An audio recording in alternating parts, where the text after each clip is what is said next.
কোরআনের আলো কোরআনের আলো কোরআনের আলো সেজে কোরআনের আলো। আসসালামু আলাইকুম ওয়া রাহমাতুল্লাহি ওয়া বারাকাতুহু। ইন্নাল হামদালিল্লাহ নাহমাদুহু ওয়া নুসাল্লি আলা রাসূলিহিল কারীম, আম্মা বা'দ। প্রিয় দর্শক, স্বাগত জানাচ্ছি ইসলামিক টেলিভিশনের নিয়মিত আয়োজন আল কোরআনের সহজ সরল অনুবাদে। আজকে আমরা আলোচনা করব সূরাত আলে ইমরানের 181 নং আয়াতে কারিমা থেকে। আল্লাহ সুবহানাহু ওয়া তাআলা ইরশাদ করছেন, আউযু বিল্লাহি মিনাশ শাইতানির রাজীম, বিসমিল্লাহির রহমানির রহিম।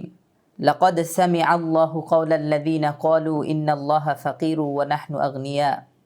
আল্লাহ সুবহানাহু ওয়া তাআলা অবশ্যই ওই সমস্ত লোকদের কথা শুনেছেন যারা বলেছে, নিশ্চয়ই আল্লাহ তাআলা অভাবগ্রস্ত, ওয়া নাহনু আগনিয়া, আর আমরা স্বাবলম্বী। সানাকতুবু মা ক্বালু ওয়া কাতলাহুমুল আম্বিয়া বিগাইরি হক। আমি অবশ্যই লিপিবদ্ধ করব তাদের বক্তব্য এবং তারা যে নবীদেরকে নির্দোষে হত্যা করেছে সে বিষয়টি। ওয়া নাকুলু যুকু আযাবাল হারিক, এবং আমি তাদেরকে বলবো তোমরা জ্বলন্ত আগুনের শাস্তি ভোগ করো। যালিকা বিমা কদ্দামাত আইদিকুম ওয়া আন্নাল্লাহা লাইসা বিযাল্লামিন লিল আবিদ। আর এটি তোমরা যা অগ্রে প্রেরণ করেছ সেজন্যই তার প্রতিফল স্বরূপ, এবং এটি এজন্য যে আল্লাহ পাক রব্বুল আলামিন তার বান্দাদের উপর জুলুম ও অত্যাচার করবেন না। আল্লাযীনা ক্বালু ইন্নাল্লাহা আহিদা ইলাইনা আল্লা নু'মিনা লিরাসূলিন হাত্তা ইয়াতিয়ানা বিকুরবানিন তাকুলুহুন নার। যারা বলেছে যে আল্লাহ সুবহানাহু ওয়া তাআলা আমাদের সাথে একথা বলে রেখেছেন যে তোমরা কোনো রাসূলের উপরে ঈমান আনয়ন করবে না যতক্ষণ না সে আমাদের নিকট এমন কুরবানি নিয়ে আসে যেটাকে আগুন ছাই করে দিবে, খেয়ে ফেলবে। কুল কদ জাআকুম রুসুলুম মিন ক্বাবলি বিল বায়্যিনাত। হে নবী, আপনি বলুন, ইতিপূর্বে আমার পূর্বেও তো তোমাদের নিকট রাসূলগণ স্পষ্ট নিদর্শনাবলী নিয়ে এসেছেন। ওয়াবিল্লাযী কুলতুম, এবং তোমরা যা কিছু দাবি করছো সে অনুযায়ী তারা এসেছিলেন। ফালিমা কাতালতুমুহুম ইন কুনতুম সাদিকিন। তোমরা যদি সত্যবাদী হও তাহলে কেন তাদেরকে হত্যা করেছিলে? ফাইন কাযযাবুকা ফাকাদ কুযযিবা রুসুলুম মিন ক্বাবলিক। তারা যদি আপনাকে মিথ্যা প্রতিপন্ন করে তবে আপনি জেনে রাখুন আপনার পূর্বের রাসূলগণও মিথ্যা প্রতিপন্ন হয়েছিলেন। জাউ বিল বায়্যিনাত, তারাও স্পষ্ট নিদর্শনাবলী নিয়ে এসেছিলেন। ওয়াজ-জুবুর, বিভিন্ন কিতাব নিয়ে এসেছিলেন। ওয়াল কিতাবিল মুনির, এবং আলোকিত গ্রন্থ নিয়ে তারা এসেছিলেন। আলোচ্য আয়াতগুলোর ভেতরে আল্লাহ সুবহানাহু ওয়া তাআলা ইহুদিদের এক জঘন্য বক্তব্যের কথা উল্লেখ করেছেন, যে তারা যখন দেখল নবীজি সাল্লাল্লাহু আলাইহি ওয়াসাল্লাম মুসলমানদেরকে বিভিন্ন সময় দান দক্ষিণা এবং আল্লাহর রাহে খরচ করার জন্য উৎসাহিত করেন, তখন তারা বলতে লাগলো যে তোমাদের প্রভু তো অভাবগ্রস্ত, ইন্নাল্লাহা ফাকিরু ওয়া নাহনু আগনিয়া। আমরা স্বাবলম্বী, আমরা ধনী, আর তোমাদের রব, তোমাদের আল্লাহ নাউজুবিল্লাহ, তিনি অভাবগ্রস্ত। আল্লাহ সুবহানাহু ওয়া তাআলা বললেন যে তাদের সেই জঘন্য বক্তব্য আমি শুনেছি এবং সেটা আমি লিপিবদ্ধ রেখেছি। এমনিভাবে তারা যে অন্যান্য রাসূলদেরকে, নির্দোষ রাসূলদেরকে তারা অন্যায়ভাবে হত্যা করত, তাদের সেই অন্যায়ের বিষয়টিও আমি লিপিবদ্ধ রেখেছি। আল্লাহ সুবহানাহু ওয়া তাআলা আরও জানিয়ে দিয়েছেন, ওয়া নাকুলু যুকু আযাবাল হারিক।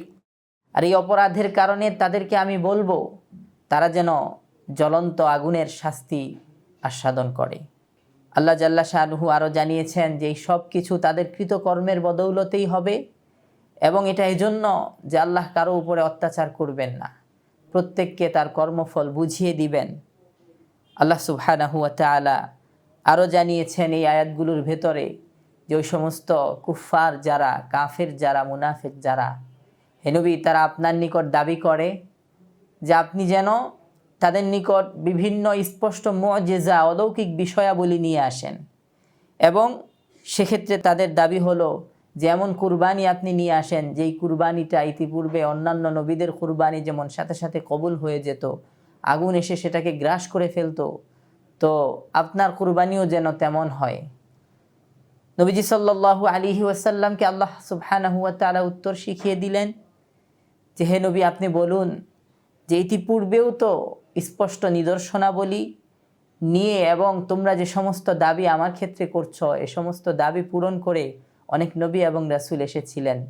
তোমরা যদি সত্যবাদী হতে তাহলে তাদেরকে তো তোমরা হত্যা করতে না, তোমরা তাদেরকে হত্যা করেছো, এর অর্থ হলো তোমরা তোমাদের দাবিতে সত্যবাদী নও।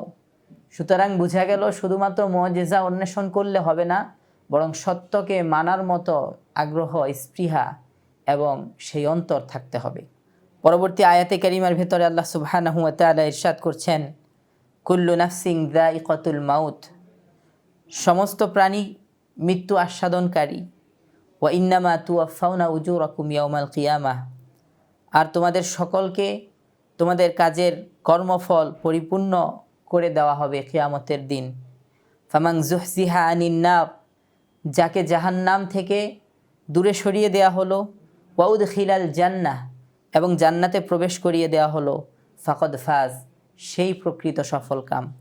ওয়ামাল হায়াতুদ দুনিয়া ইল্লা মাতাউল গুরুর, আর দুনিয়ার জীবন কেবলমাত্র ধোঁকার সামগ্রী। লাতুবলাউন্না ফি আমওয়ালিকুম ওয়া আনফুসিকুম, অবশ্যই তোমাদেরকে পরীক্ষা করা হবে তোমাদের ধন সম্পদের ক্ষেত্রে এবং জনসম্পদের ক্ষেত্রে। ওয়ালা তাসমাউন্না মিনাল্লাযিনা উতুল কিতাবা মিন ক্বাবলিকুম, এবং তোমরা তোমাদের পূর্বে আহলে কিতাব যারা আছেন তাদের পক্ষ থেকে, ওয়ামিনাল্লাযিনা আশরাকু, এবং মুশরিকদের পক্ষ থেকে, আযান কাসীরা, অনেক কষ্ট তোমরা প্রাপ্ত হবে। ওয়া ইন তাসবিরু ওয়া তাত্তাকু ফাইন্না যালিকা মিন আজমিল উমুর, এক্ষেত্রে তোমরা যদি ধৈর্য ধারণ করো এবং তাকওয়া অবলম্বন করো তাহলে সেটি হবে সৎসাহসের কাজ। আল্লাহ সুবহানাহু ওয়া তাআলা আলোচ্য এই আয়াতগুলোর ভেতরে উল্লেখ করেছেন মৃত্যুর চরম বাস্তবতার কথা। তিনি জানিয়ে দিয়েছেন পৃথিবীতে যত প্রাণ আছে সকল প্রাণীকেই মৃত্যুর স্বাদ আস্বাদন করতে হবে। আল্লাহ সুবহানাহু ওয়া তাআলা আরও জানিয়েছেন যে সুতরাং মৃত্যু যেহেতু সকলকেই বরণ করতে হবে, আর মৃত্যুর পর সবাই আল্লাহ পাক রব্বুল আলামিনের সামনে গিয়ে উপস্থিত হবে এবং সেখানে সবাইকে তুওয়াফাউনা উজুরাকুম ইয়াউমাল কিয়ামাহ, সকলকে সকলের কর্মফল আল্লাহ পাক রব্বুল আলামিন বুঝিয়ে দিবেন, পৌঁছে দিবেন। সুতরাং সবাই যেন পৃথিবীতে ভালো কাজ করে এবং সেই পরকালের জন্য চেষ্টা করেই সবাই যেন সেখানে যাওয়ার চেষ্টা অব্যাহত রাখে, সে বিষয়টি আল্লাহ পাক রব্বুল আলামিন বলে তিনি এই আয়াতের ভেতরে ঘোষণা দিয়েছেন, ওমাল হায়াতুদ দুনিয়া ইল্লা মাতাউল গুরুর, পার্থিব জীবন, দুনিয়ার জীবনটা কেবলমাত্র ধোঁকার সামগ্রী। সুতরাং সেই ধোঁকায় না পড়ে মানুষ যেন পরকালের জন্য চেষ্টা করে। আল্লাহ সুবহানাহু ওয়া তাআলা আরও জানিয়ে দিয়েছেন, লাতুবলাউন্না ফি আমওয়ালিকুম ওয়া আনফুসিকুম, তোমাদের ধন সম্পদের ব্যাপারে এবং তোমাদের জনসম্পদের ব্যাপারে, তোমাদের নিজেদের প্রাণের ব্যাপারে, সন্তান সন্ততিদের ব্যাপারে আল্লাহ সুবহানাহু ওয়া তাআলা তোমাদেরকে পরীক্ষা করবেন। এবং তোমরা যারা অন্য ধর্মাবলম্বী আছে, যারা আহলে কিতাব আছে, যারা মুশরিক আছে, তাদের পক্ষ থেকেও তোমরা বিভিন্ন কষ্টের সম্মুখীন হবে। তবে এই সকল ক্ষেত্রে তোমাদেরকে ধৈর্য ধারণ করতে হবে এবং আল্লাহ পাক রব্বুল আলামিনের উপরে ভরসা রাখতে হবে, তাকওয়া অবলম্বন করতে হবে। যদি ধৈর্য এবং তাকওয়ার মাধ্যমে তোমরা টিকে থাকতে পারো তাহলে সেটি অত্যন্ত সৎ সাহসিকতার কাজ হবে এবং গুরুত্বপূর্ণ কাজ হবে, যার প্রতিদান তোমরা প্রাপ্ত হবে। আল্লাহ সুবহানাহু ওয়া তাআলা সূরাত আলী ইমরানের 187 নং আয়াতে কারিমার ভেতরে ইরশাদ করছেন, বিসমিল্লাহির রহমানির রহিম, ওয়াইদ আখাযাল্লাহু মিসাকাল্লাযীনা উতুল কিতাব লাতুবায়্যিনুন্নাহু লিন-নাসি ওয়া লা তাকতুমুনাহ, স্মরণ করুন সে সময়ের কথা যখন আপনার পালনকর্তা আল্লাহ আহলে কিতাবদের থেকে অঙ্গীকার গ্রহণ করেছিলেন, লাতুবায়্যিনুন্নাহু লিন-নাস, যে তোমরা এই কিতাবের বিষয়বস্তুকে মানুষের মাঝে বিশদভাবে বর্ণনা করবে, ওয়ালা তাকতুমুনাহ, এবং এটাকে তোমরা গোপন করবে না। ফানাবাযুহু ওয়ারাআ যুহুরিহিম, কিন্তু তারা সেটাকে পশ্চাতে নিক্ষেপ করেছে। ওয়াশতারাউ বিহি সামানান কলিলা, এবং এর বিনিময়ে তারা স্বল্প মূল্যে কেনা বেচা করেছে। ফাবি'সা মা ইয়াশতারুন, কতই না নিকৃষ্ট ছিল সেই বিষয় যার কেনা বেচা তারা করেছে। লা তাহসাবান্নাল্লাযীনা ইয়াফরাহুনা বিমা আতাউ ওয়া ইউহিব্বুনা আন ইউহমাদু বিমা লাম ইয়াফআলু ফালা তাহসাবান্নাহুম বিমাফাযাতিন মিনাল আযাব। লা তাহসাবান্নাল্লাযীনা ইয়াফরাহুনা বিমা আতাউ, যারা দুনিয়ার ধন সম্পদ পেয়ে আনন্দ উদযাপনে ব্যস্ত, তাদের ব্যাপারে আপনি এই ধারণা করবেন না। ওয়া ইউহিব্বুনা আন ইউহমাদু বিমা লাম ইয়াফআলু, এবং যারা এটা পছন্দ করে যে যেই কাজ তারা করেনি সে ব্যাপারেও তাদেরকে প্রশংসা করা হোক, তাদেরকে ফালা তাহসাবান্নাহুম বিমাফাযাতিন মিনাল আযাব, তাদের ব্যাপারে আপনি এই ধারণা করবেন না যে তারা শাস্তি থেকে বেঁচে যাচ্ছে। ওয়ালাহুম আযাবুন আলীম, বস্তুত তাদের জন্য রয়েছে যন্ত্রণাদায়ক শাস্তি। ওয়ালিল্লাহি মুলকুস সামাওয়াতি ওয়াল আরদ, আর আল্লাহ পাক রব্বুল আলামিনের জন্যই আসমান এবং জমিনের সকল রাজত্ব। আল্লাহু আলা কুল্লি শাইইন কাদির, এবং আল্লাহ সুবহানাহু ওয়া তাআলা সর্ববিষয়ের উপরে ক্ষমতাবান। আলোচ্য আয়াতগুলোর ভেতরে আল্লাহ সুবহানাহু ওয়া তাআলা অত্যন্ত গুরুত্বপূর্ণ একটি বিষয় উল্লেখ করেছেন। সেটি হলো আহলে কিতাবদেরকে যখন আল্লাহ পাক রব্বুল আলামিন কিতাব দিয়েছিলেন, তখন তাদের থেকে এই অঙ্গীকার আল্লাহ জাল্লা শানুহু নিয়েছিলেন যে তারা যেন এই কিতাবের প্রচার প্রচারণা এবং এর বিষয়গুলো মানুষের ভেতরে খুব সুন্দর করে তারা বিশদভাবে বর্ণনা করে দেয়, এবং এই কিতাবের বিষয়বস্তুকে তারা যেন গোপন না করে।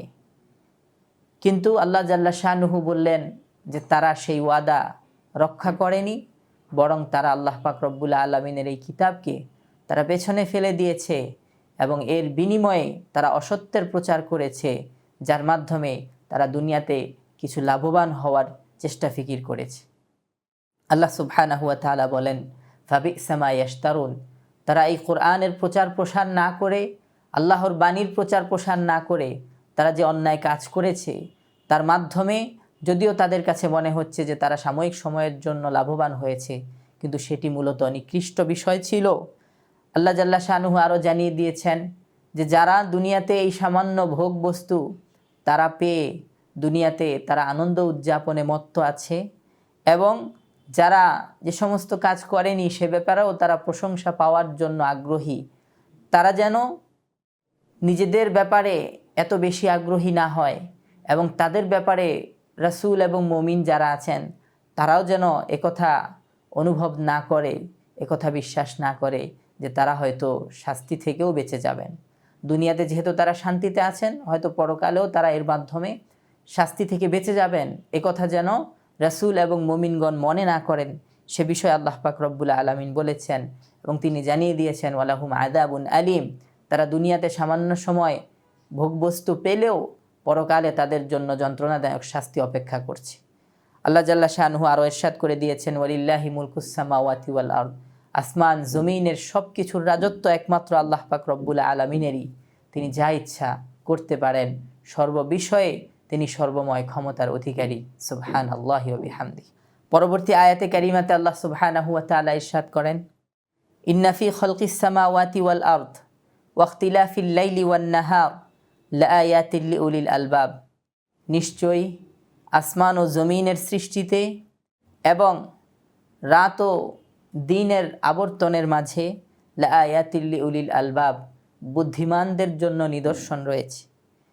আল্লাযীনা ইয়াযকুরুনাল্লাহা কিয়ামান ওয়া কুউদান ওয়া আলা জুনুবিহিম, যারা আল্লাহ সুবহানাহু ওয়া তাআলার জিকির করে দাঁড়ানো অবস্থায়, বসা অবস্থায় এবং শোয়া অবস্থায়। ওয়া ইয়াতাফাক্কারুনা ফি খালকিস সামাওয়াতি ওয়াল আরদ, এবং আসমান ও জমিনের সৃষ্টি নিয়ে তারা চিন্তা করে। রব্বানা মা খালাকতা হাযা বাতিলা, তারা একথার স্বীকৃতি দেয়, একথা বলে, হে আমাদের রব, আপনি এই পৃথিবী অনর্থক সৃষ্টি করেননি। সুবহানাকা ফাকিনা আযাবান নার, আপনার পবিত্রতা ঘোষণা করছি, অতএব আপনি আমাদেরকে জাহান্নামের শাস্তি থেকে রক্ষা করুন। রব্বানা ইন্নাকা মান তুদখিলিন নার ফাকাদ আখযাইতা, হে আমাদের রব, নিশ্চয়ই আপনি যাকে জাহান্নামে দিয়েছেন, ফাকাদ আখযাইতা, তাকে আপনি লাঞ্ছিত করেছেন। ওয়ামা লিযালিমিনা মিন আনসার, বস্তুত জালেমদের কোনো সাহায্যকারী নেই। রব্বানা ইন্নানা সামি'না মুনাদিয়ান ইউনাদি লিল ঈমান, তারা বলে, হে আমাদের রব, নিশ্চয়ই আমরা একজন আহ্বানকারীকে শুনেছি যিনি ঈমানের দিকে আহ্বান করছিলেন, আন আমিনু বিরব্বিকুম ফাআমান্না, যে তোমরা তোমাদের পালনকর্তার উপরে ঈমান আনো, ফাআমান্না, আমরা ঈমান এনেছি, রব্বানা ফাগফির লানা দুনুবানা, হে আমাদের রব, অতএব আপনি আমাদের অপরাধগুলো ক্ষমা করুন, ওয়াকাফির আন্না সাইয়্যাতিনা, এবং আমাদের সকল অন্যায়গুলো আপনি মুছে দিন, ওয়াতাওয়াফানা মাআল আবরার, এবং পবিত্র আত্মাসমূহের সাথে আমাদেরকে আপনি মৃত্যু দান করুন। রব্বানা ওয়া আতিনা মা ওয়া'আদতানা আলা রুসুলিক ওয়ালা তুখজিনা ইয়াউমাল কিয়ামাহ ইন্নাকা লা তুখলিফুল মিআদ, হে আমাদের রব, আপনি আমাদেরকে আপনার যে প্রতিশ্রুতি ছিল আপনার রাসূলদের উপরে, সেই প্রতিশ্রুতি অনুযায়ী আপনি আমাদেরকে দান করুন। ওয়ালা তুখজিনা ইয়াউমাল কিয়ামাহ, আর কিয়ামতের ময়দানে আমাদেরকে আপনি লাঞ্ছিত করবেন না। ইন্নাকা লা তুখলিফুল মিআদ, নিশ্চয়ই আপনি আপনার প্রতিশ্রুতির ব্যতিক্রম করেন। প্রিয় দর্শক, আলোচ্য আয়াতগুলোর ভেতরে আল্লাহ সুবহানাহু ওয়া তাআলা তার সৃষ্টি নিয়ে, আসমান এবং জমিনের ভেতরে যত কিছু রয়েছে সেই সৃষ্টি নিয়ে আল্লাহ পাক রব্বুল আলামিন আমাদেরকে চিন্তা করার কথা উল্লেখ করেছেন, গবেষণা করার কথা উল্লেখ করেছেন। তিনি বলেছেন, আমরা যদি খলকুস সামাওয়াতি ওয়াল আরদ নিয়ে চিন্তা করি এবং রাত দিনের যে আবর্তন বিবর্তন সেটা নিয়ে চিন্তা করি, তাহলে বুদ্ধিমানদের জন্য এর ভেতরে শিক্ষা রয়েছে, নিদর্শন রয়েছে। আল্লাহ সুবহানাহু ওয়া তাআলা জানিয়েছেন, বুদ্ধিমান হলো তারা যারা উঠতে বসতে, দাঁড়ানো অবস্থায়, বসা অবস্থায় এবং শোয়া অবস্থায়, সর্ব অবস্থায় আল্লাহ পাক রব্বুল আলামিনের জিকির করে, এবং যারা আল্লাহ পাক রব্বুল আলামিনের আসমান ও জমিনের এই সৃষ্টি নিয়ে যারা চিন্তা করে, এবং এই চিন্তা করতে করতে তারা যখন আল্লাহ পাক রব্বুল আলামিনের শক্তি এবং ক্ষমতা বুঝতে পারে, তারা এই স্বীকারোক্তি প্রদান করে, রব্বানা মা খলাকতা হাযা বাতিলা, হে আমাদের রব, আপনি এর কোনো কিছুকেই অনর্থক সৃষ্টি করেননি, সুবহানাকা ফাকিনা আযাবান নার, আপনার পবিত্রতা ঘোষণা করছি, আপনি আমাদেরকে জাহান্নামের শাস্তি থেকে রক্ষা করুন। এবং তারা আরও যে সমস্ত দোয়া করে, সেই দোয়াগুলোর ভেতরে আছে, রব্বানা ইন্নাকা মান তুদখিলিন নার ফাকাদ আখযাইতাহ ওয়া মা লিয-যালিমিনা মিন আনসার, যার অর্থ হলো জাহান্নাম থেকে মুক্তি কামনা করা হয়েছে। এই দোয়া আল্লাহ পাক রব্বুল আলামিন আমাদেরকে শিখিয়েছেন। তো সেই দোয়ার ভেতরে আছে, রব্বানা ইন্নানা সামি'না মুনাদিয়ান ইউনাদি লিল ঈমানি আন আমিনু বিরব্বিকুম ফাআমান্না, যে আমরা একজন আহ্বানকারীকে ঈমানের দিকে আহ্বান করতে শুনেছিলাম, তো আমরা তার সেই ডাকে সাড়া দিয়ে আমরা ঈমান আনয়ন করেছি। সুতরাং এই দোয়ার ভেতরে ঈমানের ব্যাপারে স্বীকারোক্তি আছে। এবং রব্বানা ফাগফির লানা দুনুবানা, সেখানে আছে নিজেদের অন্যায় সমূহ, অপরাধ সমূহ আল্লাহ পাক রব্বুল আলামিন যেন ক্ষমা করে দেন, সেই দাবি এবং অনুরোধ আছে। ওয়াতাওয়াফানা মাআল আবরার, এবং আমাদের মৃত্যু যেন সুন্দর হয়, পবিত্র লোকদের সাথে হয়, পবিত্র আত্মাসমূহের সাথে হয়, সেই দোয়া। পাশাপাশি আছে যে সমস্ত রাসূলদের উপরে আল্লাহ পাক রব্বুল আলামিনের অঙ্গীকার আছে যে তাদের মৃত্যু ভালো হবে, সুন্দর হবে, এবং পরকালীন যেই সুখ স্বাচ্ছন্দ্যের ঘোষণা আল্লাহ পাক রব্বুল আলামিন রাসূলদের সাথে করেছেন, ওয়াদা করেছেন, সেটি যেন আমাদের সাথেও বাস্তবায়ন করা হয়। ওয়ালা তুখজিনা ইয়াউমাল কিয়ামা, এবং কিয়ামতের ময়দানে যেন আমাদেরকে লাঞ্ছিত না করা হয়, সেই দোয়া আল্লাহ সুবহানাহু ওয়া তাআলা আমাদেরকে শিখিয়েছেন। সুতরাং আমরা এই দোয়াগুলো আমাদের জীবনের সম্পদ। আমরা যখন আল্লাহ পাক রব্বুল আলামিনের কাছে চাইব, তখন কোরআনে বর্ণিত এ সমস্ত আয়াতে কারিমা এবং এ সমস্ত আল্লাহ পাক রব্বুল আলামিনের শেখানো দোয়াগুলোর মাধ্যমে আমরা যদি তার কাছে বেশি বেশি চাই, আশা করা যায় আমরাও আমাদের জীবনে সফল হতে পারবো, আমাদের গুনাহগুলো ক্ষমা করাতে পারবো, এবং পরকালে আমরা খুব বেশি লাভবান হতে পারবো। আল্লাহ সুবহানাহু ওয়া তাআলা সেই তৌফিক আমাদের সকলকে দান করেন। প্রিয় দর্শক, আজকে এখানেই বিদায় নিচ্ছি। ইনশাআল্লাহ দেখা হবে পরবর্তী পর্বে। সেই পর্যন্ত আল্লাহ সুবহানাহু ওয়া তাআলা আমাদের সকলকে সুস্থ রাখুন, ভালো রাখুন। আসসালামু আলাইকুম ওয়া রাহমাতুল্লাহি ওয়া বারাকাতুহু। কোরআনের আলো সেজে, কোরআনের আলো